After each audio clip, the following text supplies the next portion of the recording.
Today, I want to share a remarkable journey that might just challenge your views on faith, life, and what lies beyond it. It's about Matthew Carson, a pastor who experienced a near-death moment that opened his eyes to a startling truth about Jesus and his genuine message. But first, why don't you like this video and drop a comment about where you're tuning in from? And hey, if you want to keep up with our uplifting stories, remember to subscribe to the channel. So, let's dive in. Hello, I'm Matthew Carson. I'm in my early 50s and have been happily married to Elaine for 27 years.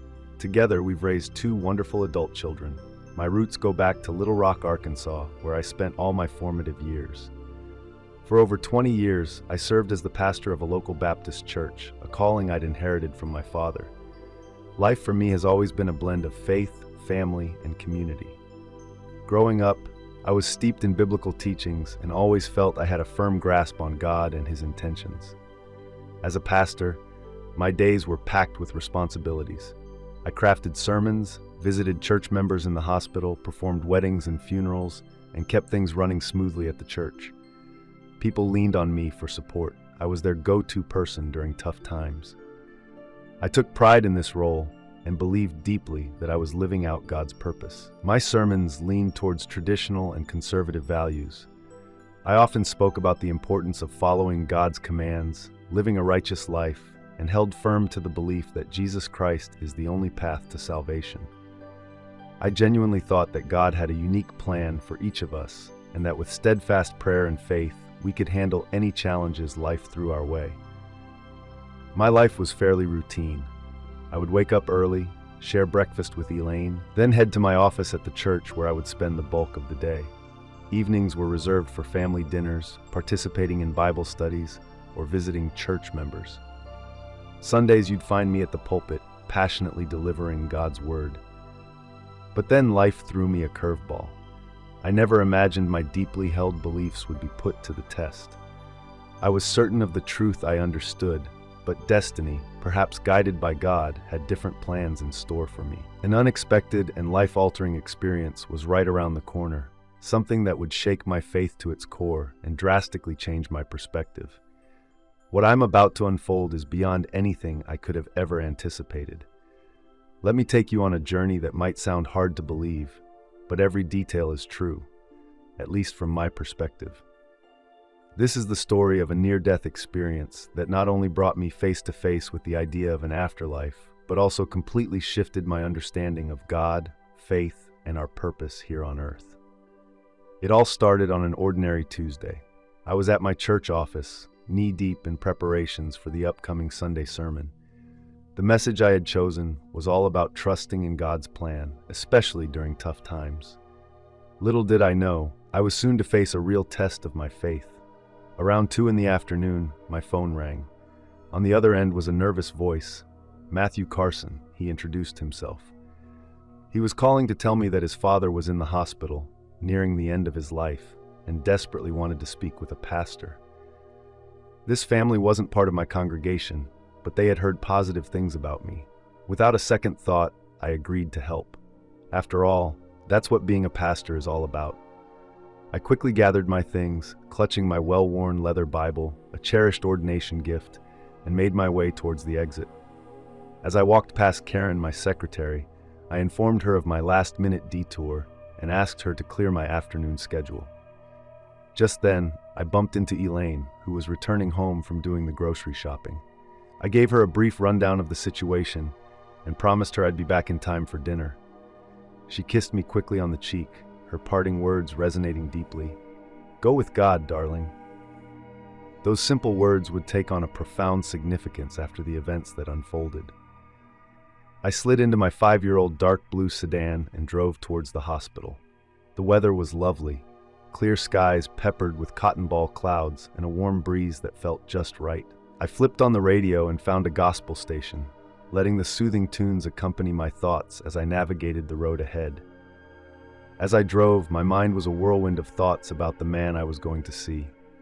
What was his life like? What faith had sustained him? What final words would he choose to share with me, a stranger, in what could be his last moments?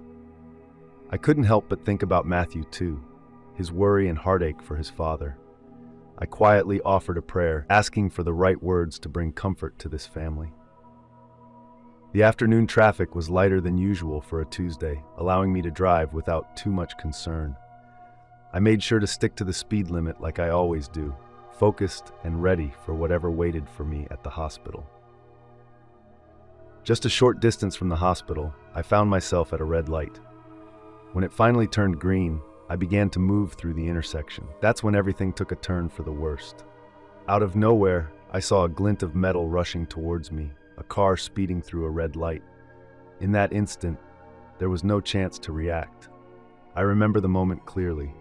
A deafening crash as our cars collided, and the world around me spiraled out of control. The airbag exploded into my face with force, and a sharp pain shot through my chest and head.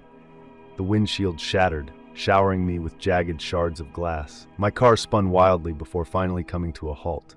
For a few seconds, I just sat there, shocked and unable to comprehend what had just occurred.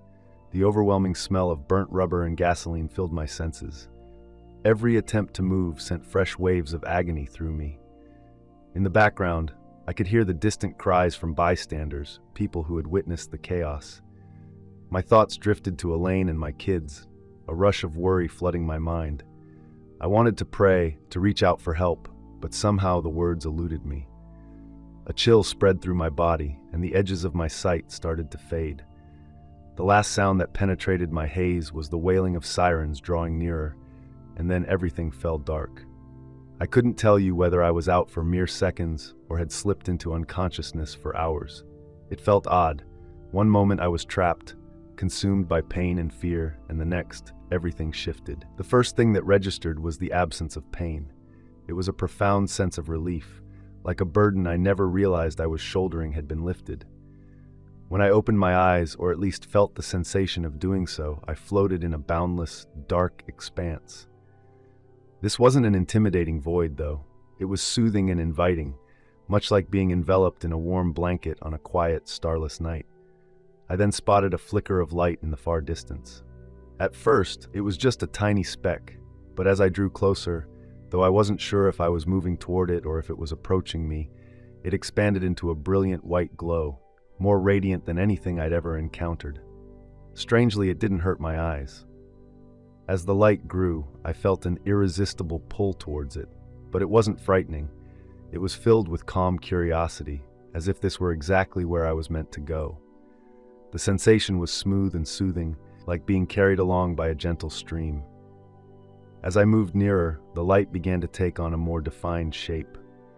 As I navigated through this shimmering corridor, it felt like I was enveloped in pure light, constantly shifting and sparkling.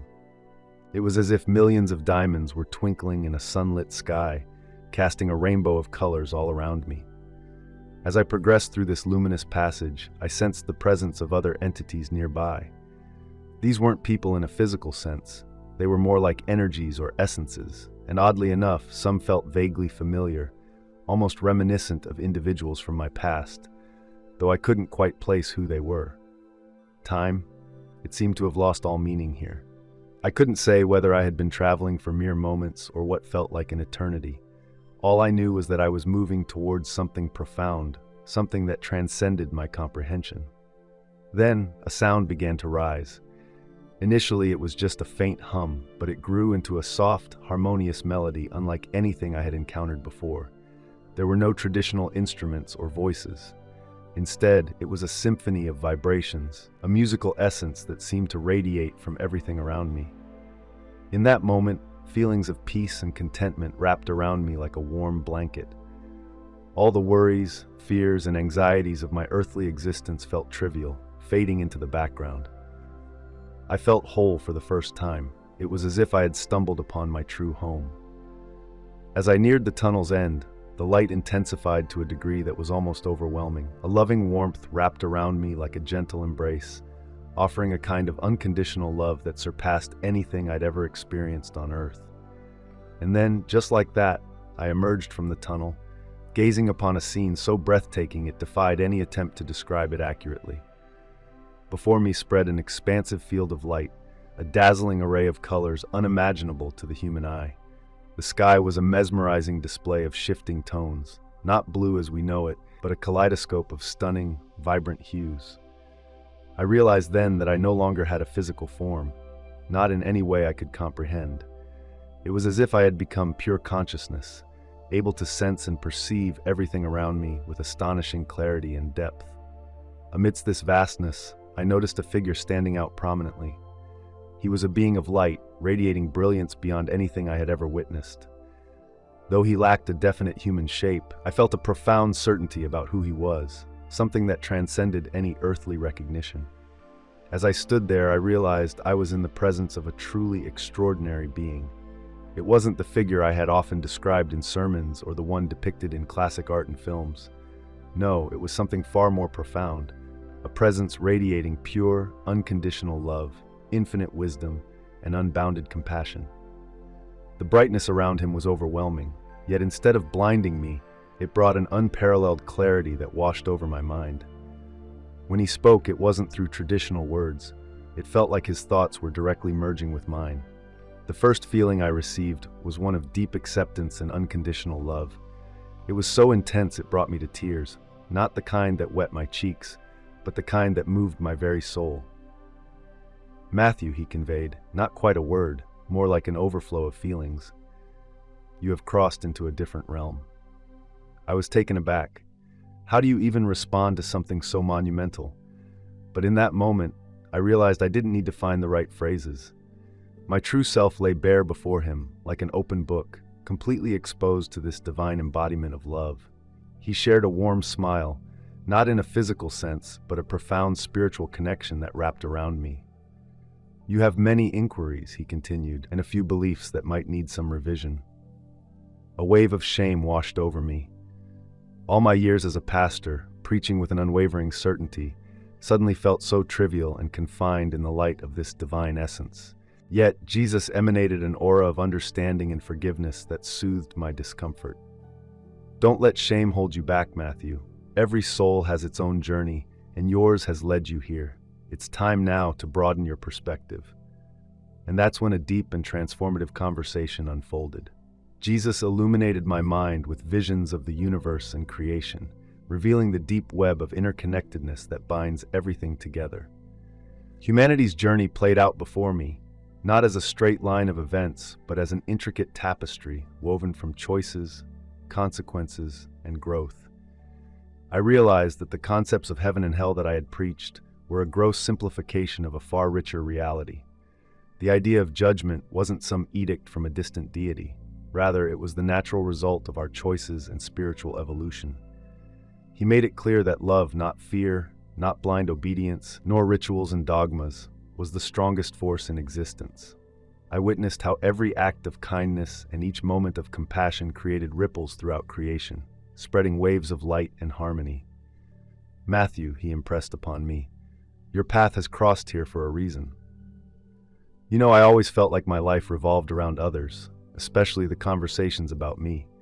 But then came a moment that truly transformed everything. It was as if a curtain had been pulled back from my eyes, and suddenly, I wasn't seeing Jesus as this distant and stern figure anymore. Instead, I felt his presence as a warm, loving guide who was always there, supporting, caring, and loving us without conditions. But I couldn't shake off my doubts. "What about sin and judgment?" I asked, still grappling with all those ideas I had been preaching for so long. My pastor's voice echoed in my mind, but then Jesus spoke, calming my fears with his gentle demeanor. "Sin," he explained, "is really just a byproduct of misunderstanding and lack of love. True judgment doesn't come from me or the Father. It's something you create for yourselves. As you become more aware and understanding, you'll see things differently." Wow, I was blown away. My entire life, I had painted a picture of God who punished wrongdoing and rewarded goodness. Yet here was Jesus opening my eyes to a much more compassionate view. "And what then is salvation?"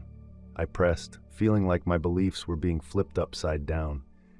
"Salvation," he replied, "isn't a one-time event. It's an ongoing journey of growth, understanding, and love. Every soul finds its way back to the light, even if it takes several lives and experiences to get there." I sat there, taking it all in. These were profound truths that went against everything I had ever taught. As if to illustrate, Jesus shared beautiful visions of the universe, how everything is connected, how intricate and wondrous creation is. I realized that every single thought and action ripples out and affects the whole. Time felt irrelevant in that moment. It could have been just a heartbeat or an eternity, for all I knew. Eventually, I sensed we were reaching the final moments of this encounter. Jesus fixed his gaze on me and said with deep affection, "Matthew, it's time for a decision." I instantly understood what he meant. I stood at a crossroads of existence, torn between continuing my spiritual journey or going back to life on earth. Part of me longed to stay in that blissful state. The peace, love, and understanding I felt were beyond words. The idea of returning to a world filled with pain and confusion felt almost too much to bear. But then, as if sensing my hesitation, Jesus showed me a vision that hit hard. I saw Elaine crying in the hospital and my children darting through the halls with worry etched on their faces. I could see my congregation, gathered in prayer, pleading for my recovery. "You still have important work ahead of you, Matthew," Jesus said softly. "You have a new path to follow." I found myself in a moment of reflection, grappling with this new understanding of love that had been revealed to me. It was hard to ignore what I had witnessed. How could I possibly go back to life as usual after seeing all of that? It felt unimaginable to continue living without sharing this profound insight. Then I sensed a warmth around me, a familiarity that made me believe it was none other than Jesus. I felt he was smiling, or at least that's how it struck me. He encouraged me, saying, "This is exactly why you should return. You've gained so much, and now you need to pass on that knowledge to help spread love and understanding in the world." In that moment, a light bulb went off in my head. It dawned on me that my journey wasn't over yet. This gift of experience, it wasn't just for me. It was meant to aid others in grasping the essence of divine love. Taking a deep breath, I finally replied, "Okay, I'll go back, but I promise I will return." With that, Jesus wrapped me in a brilliant embrace filled with light and warmth. "Remember, Matthew," he said gently, "I'm always here for you, not as a distant ruler, but as a cherished friend." As those words echoed in my heart, I felt myself being drawn away. The radiant light around me began to dim, and I found myself tumbling backward through a tunnel. Zipping back to reality was quite the shock. One moment, I was enveloped in that soft light, and the next, I was hit by an overwhelming wave of pain and disorientation. The first thing that invaded my senses was sound, the incessant beeping of machines, hushed voices, and the crisp sound of hurried footsteps. Then there was the smell. The unmistakable sterility of a hospital hit me like a brick wall. I forced my weary eyelids open, squinting against the harsh glare of fluorescent lights above me. It felt abrasive compared to the gentle luminescence I had just come from. After several blinks and deep breaths, the blurry shapes around me morphed into familiar forms. I could make out Elaine's tear-streaked face hovering over me. "David?" she exclaimed, relief and disbelief pouring from her voice. "Oh, thank God, nurse! Doctor, he's awake!" Suddenly, my space became a flurry of activity as medical staff rushed to my side, monitoring equipment, adjusting tubes, and firing questions at me that I could hardly grasp. I tried to respond, but my throat felt like sandpaper. A nurse, sensing my struggle, helped by placing ice cubes in my mouth. The coolness was surprisingly soothing, a welcome relief. "Where? How long?" I managed to croak out, my voice barely a whisper. Elaine clutched my hand tightly, tears flowing freely. "You've been in a coma for 3 days, sweetheart. The doctors weren't sure if you'd wake up." 3 days? It seemed unfathomable. The time I spent in that other place felt like an eternity, yet also like it was over in a flash. A doctor leaned closer, flashing a light in my eyes. "Mr. Carson, can you tell me what day it is?" I blinked at him, trying to piece together the fragments of my reality. The calendar dates danced in my mind, just out of reach. After everything I had gone through, I couldn't quite wrap my head around it all. I mean, I was still a bit confused, and the doctor kept reminding me that feeling disoriented was perfectly normal, especially after suffering such serious injuries: a head injury, broken ribs, and a punctured lung. Honestly, I would have laughed if I could have, thinking how miraculous it was that I survived the ordeal. Little did they know the weight of what I truly felt inside. As the days turned into a blur of recovery, I was flooded with so many different emotions. Sure, there was joy in being reunited with my family, and an immense gratitude for this second chance at life. But there was also a quiet, deep-seated sorrow. I found myself missing that radiant light and the unconditional love I had felt. It was as if a piece of me was missing, and I often woke up in the dead of night, tears rolling down my cheeks, yearning for that divine presence. Elaine, bless her heart, thought it was just the trauma from the accident, but I knew it went far beyond that. With each passing day, as my body started to heal, a fire ignited within me. I realized I had returned with a mission, a profound message about divine love that I needed to share.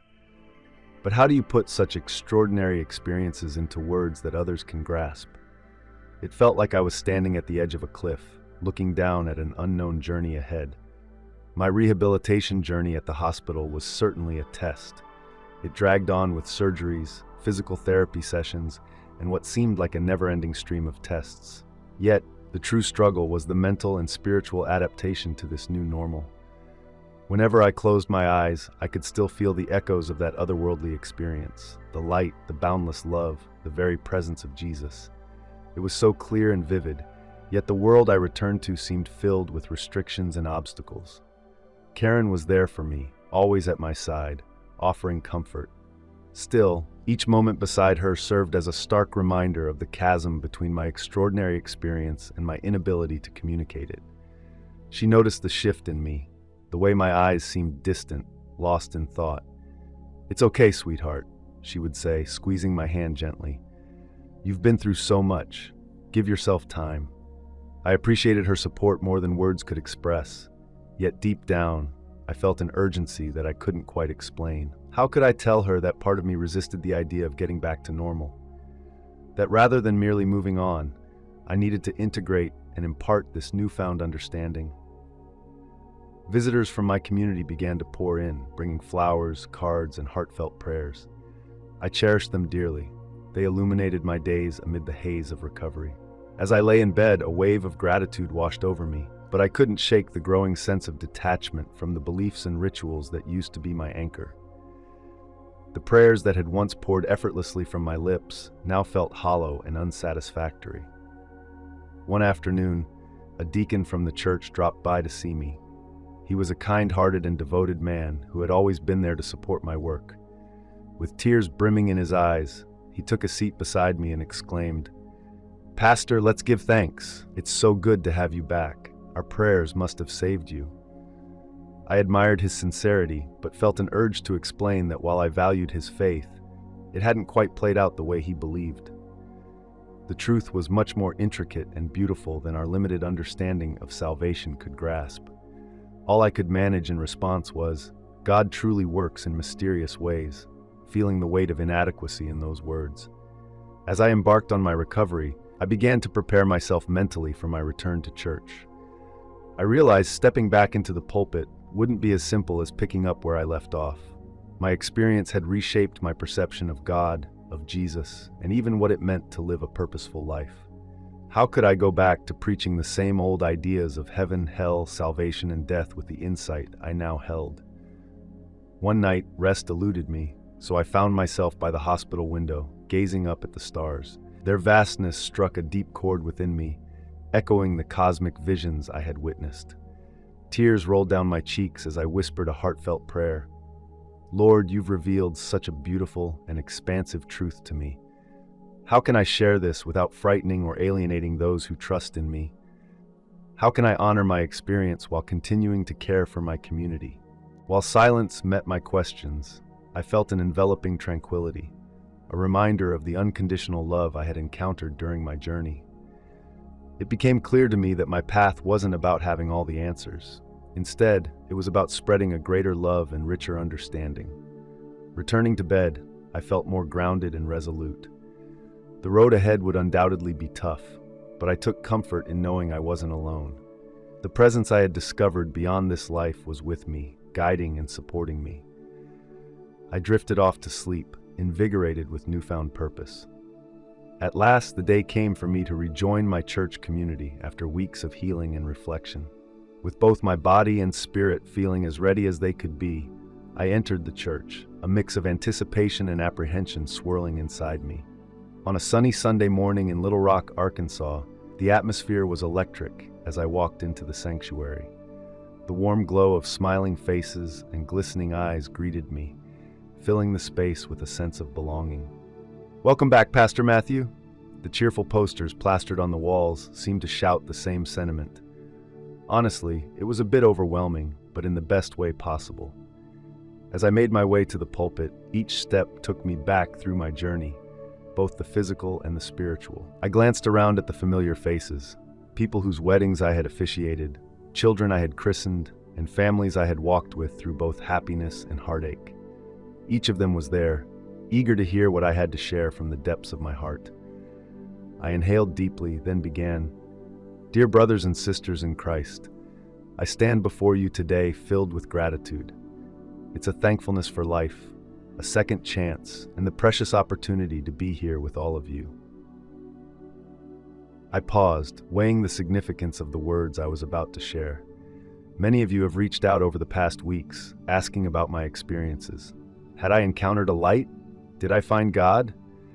Yes, I had a remarkable, life-altering experience, but it was unlike anything I've ever preached or taught before.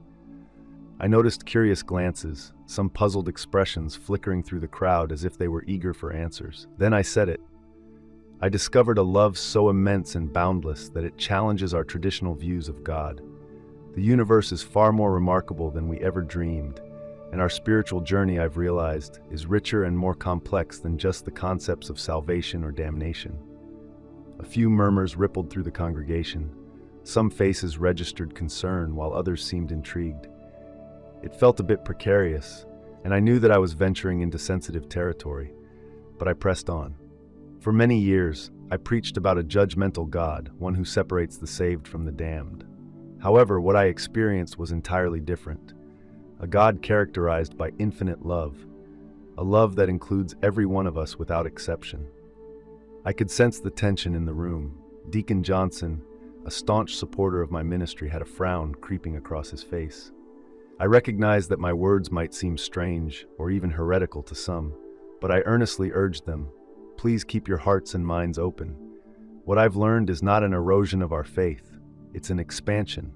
It doesn't lessen God's power, it elevates it beyond what we can fully grasp. I scanned the crowd once more. Some looked perplexed, others wore skeptical expressions.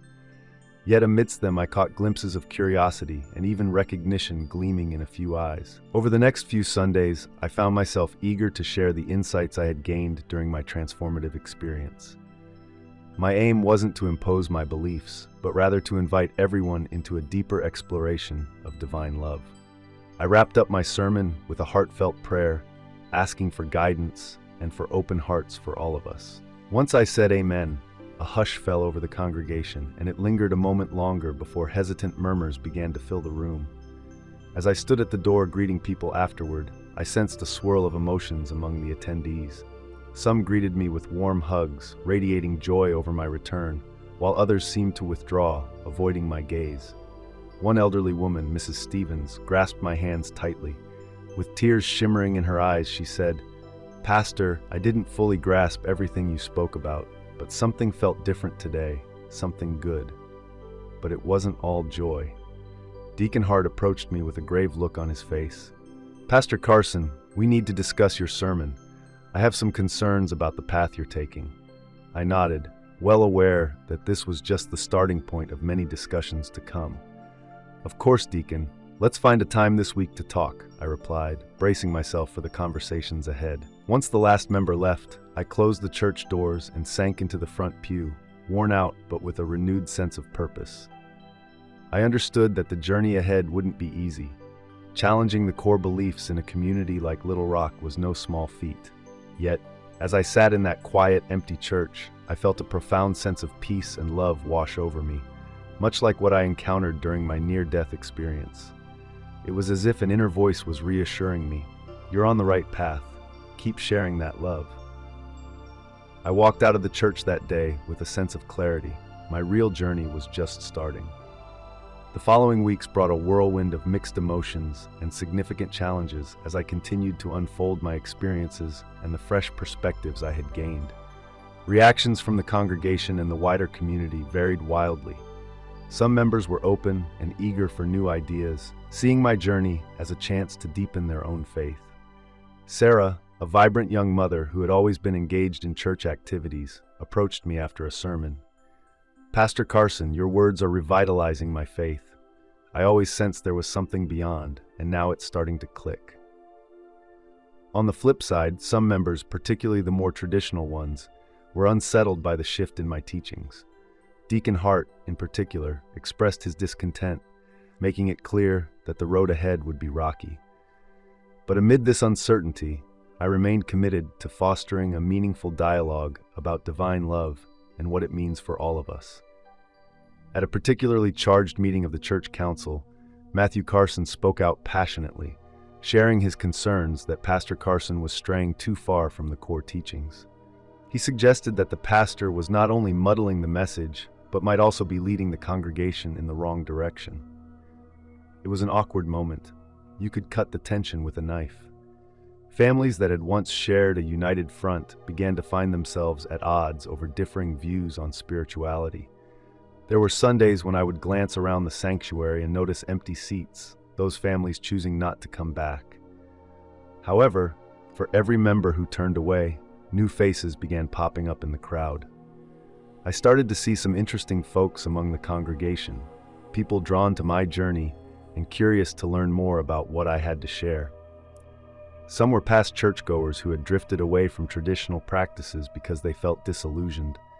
Others were seekers, looking for something deeper that they couldn't find in typical worship settings. One Sunday after the service, a stranger approached me. His eyes glistened, and I could sense his vulnerability. "Pastor," he said, his voice shaky, "I walked away from the church a long time ago because I just couldn't accept a punishing, judgmental God. But what you talk about, a God of unconditional love, speaks to something profound within me." Those moments, they warmed me. They gave me the courage I needed, even amidst growing disagreements. But I won't lie, the pressure was getting heavy. Sleepless nights became my unwelcome companions as I struggled with staying true to my new path without completely pushing away those who weren't quite ready for the shift. Throughout this whirlwind, Elaine, my wife, stood by me like a sturdy rock. She, too, grappled with understanding my changing perspective, but always offered unwavering love and support. I remember one night, slumped at the kitchen table, burdened and overwhelmed. She came to me, her hand resting gently on my shoulder. "Matthew," she said softly, "I know this isn't easy for you, but I see the light in your eyes, the love you have for this work. Regardless of what happens, you are following your heart and your conscience." Her words were like a soothing balm to my restless spirit. I gazed at her with deep appreciation, realizing the profound love we share mirrors a greater divine love woven through all of creation. As the months rolled by, a subtle yet important transformation unfolded, both in the congregation and in me. The rigid boundaries of dogma that once defined my beliefs began to melt away. They were being replaced with a more fluid, compassionate approach to spirituality. My sermons, they evolved too. They shifted away from being centered on rules and judgment toward messages filled with love and empathy. You know, thinking back on everything that's happened, it's pretty wild how connected everything feels now. After I dived into the spiritual teachings from different traditions, I started to see the common threads of truth they all share. Weirdly enough, meditation and those quiet practices I once eyed skeptically, they've become a major part of life at the church. Of course, not everyone was on board with this new direction. Some folks left, feeling like I was straying from the true faith. But there's also been a wave of newcomers who resonate with our message of love and acceptance, which has been heartwarming. One afternoon, about a year into these changes, I was just sitting at my desk when the phone rang. It turned out to be a producer from a national radio show focused on spirituality. They'd caught wind of my story and wanted to chat with me. Honestly, when I hung up, my emotions were all over the place, both nervous and excited, to be honest. I realized how much broader my experience could reach, how it might touch more lives than just mine. I remember looking out my window as the sun dipped below the horizon, the sky bursting with color. In that moment, the incredible light from my near-death experience flashed through my mind, and I couldn't help but smile. Yes, the future felt uncertain, but deep down, I knew I was right where I needed to be, and I was doing exactly what I was meant to do. Looking back, I feel like that was just the beginning of my personal transformation. Fast forward to now, sitting here reflecting on the years since that life-changing event, it's clear just how remarkable this journey has been. That accident that nearly took everything from me, it turned into a gift, a fresh perspective and purpose. The church, once rigid with its strict doctrines, has blossomed into an open and welcoming community. We're all about inclusion, no matter where someone comes from or what they believe. Our services have transformed too. Sure, we still have the traditional prayers and hymns, but now there's also meditation, open conversations, and even some sacred dancing. But let me tell you, it wasn't a walk in the park. We saw quite a few members leave, people who couldn't wrap their heads around the changes and felt let down by this new vision. Even Deacon Johnson and some other leaders chose to start a new congregation that aligned more closely with their original beliefs. Those departures were tough. But I get it. Change can really shake things up, especially when it challenges long-held views. In Little Rock, Arkansas, my journey of faith has taken unexpected turns, leading me to connect with an incredible variety of people. Our community has transformed into a vibrant mix. Those who once identified as atheists, former Buddhists, individuals disillusioned by organized religion, and even those who simply call themselves spiritual without any specific label. What unites us is the quest for a richer, more inclusive understanding of spirituality. Things really shifted for me after my interview on a national radio show.